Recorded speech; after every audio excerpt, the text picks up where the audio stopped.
Hi class, welcome back to CIS 121 Online Learning, and this is third in a sequence of videos which is going to help us do our App Lab project.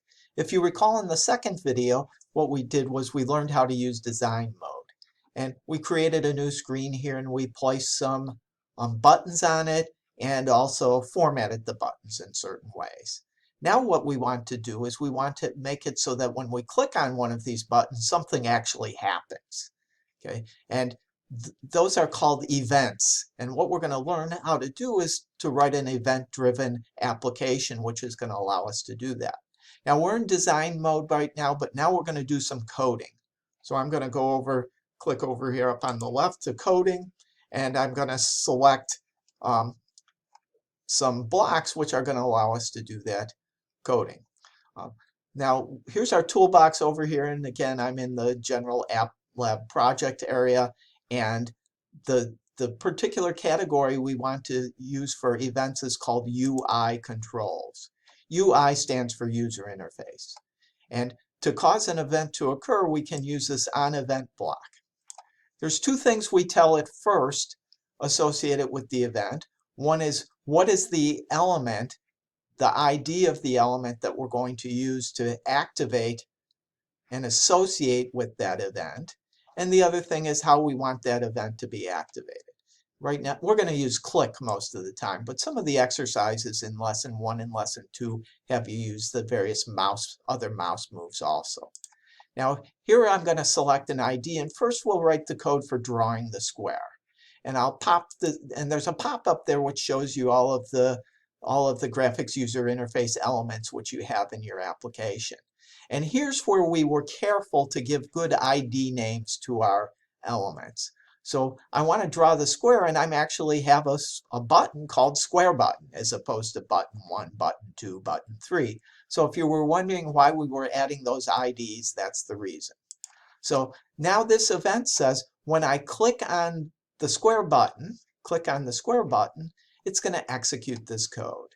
And what I want to do there is I want to draw a square. To do the drawing, we'll go over to the turtle category, and I'll pull out a pen width. I want to have kind of a thick line, so I'll make that size 8. I also want to go to a certain place on the screen to draw my square. That's this move to command. And I played around a little earlier. I kind of want it centered, and I found out that the X 100 and Y 300 puts the square in about the place I want to be. Now, of course, we remember from like Scratch, that's actually going to draw a line if my pen's down. So I'm going to take my pen up before the move and put my pen down after the move. And now I just need to draw the square. Okay, to draw the square, I'll make it 100 by 100 square. So we'll move forward 100.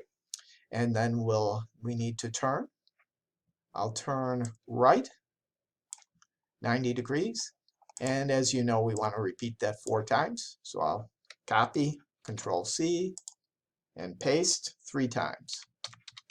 And there's the code to draw our square. It's associated with the button. We can try it, run it. I'm going to hit the square button, and it drew my square. So that's working perfectly fine. Now I'm just going to associate values with the other buttons, events with the other buttons. So again, I'll go over to UI controls. Pick an event for my erase button.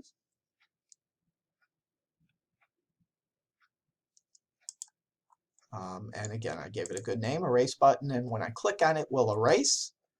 And we will have it go to, well, how do we erase the screen, I guess would be the question. And the answer is we draw a big dot. We've done that before. So I'm going to draw my big dot. I also have to have the right color. So I want to erase this. My background color is yellow, so I'm going to set the color. And if you remember, yellow is 255 red, 255 green, and 0 blue. And we could also just use the pen color and set it to yellow. That would work also.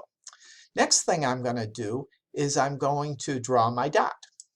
and I need it big enough to cover the whole screen. I don't know the exact value, but like 500. Now, one thing that's going to happen here now is my color is yellow. If I go back to draw my square again, my square is going to be yellow. So I want to set my color back, and I'm going to set the color to black. That's the default color. So I'll set it back to black. And now that button should be working. When I click on the erase button, changes the color to yellow, draws a big dot, should erase the square on the screen, and sets my pen color back to black. So let's reset, run it, draw my square, working okay, erase my square, working okay, draw the square again. Seems to be working fine. So I just have two other buttons to work with, the blue and the red button, and those are going to be very simple. Again, go to UI controls to get my event. Choose my blue button. Love the fact that I gave those good names. And now I'll go back to my turtle commands and set my color to blue.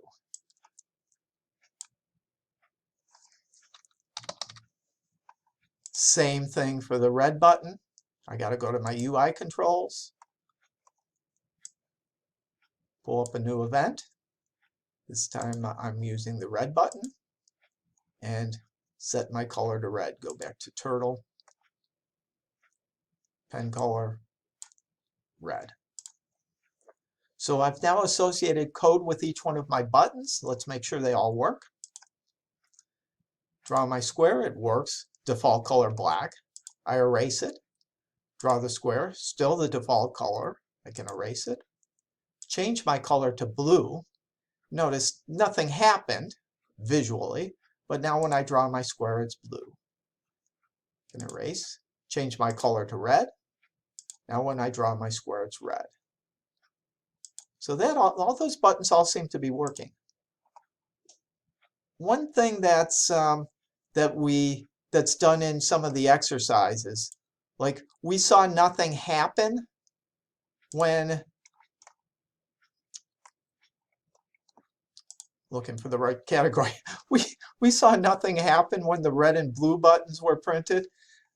There's a function here called console log. And what that does is it prints a message out below your workspace there. So I could put something here inside the red button area that says something like red button clicked. Or in the blue area, I could move out a console log that says blue button clicked. Whoops.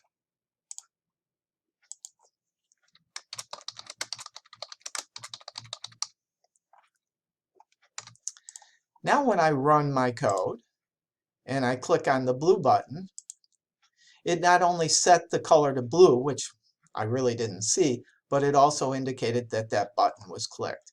Do the same thing for red. Indicates the red button is clicked. So since that was the last button clicked, drawing a square will be red. So I just introduced that here because you're going to be using that console.log in a couple of your exercises also.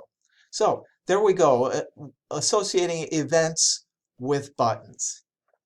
And we'll probably have at least one more video that talks about some other things that happen in the App Lab project. But for right now, this should give you enough to think about. Have a great day. Bye-bye.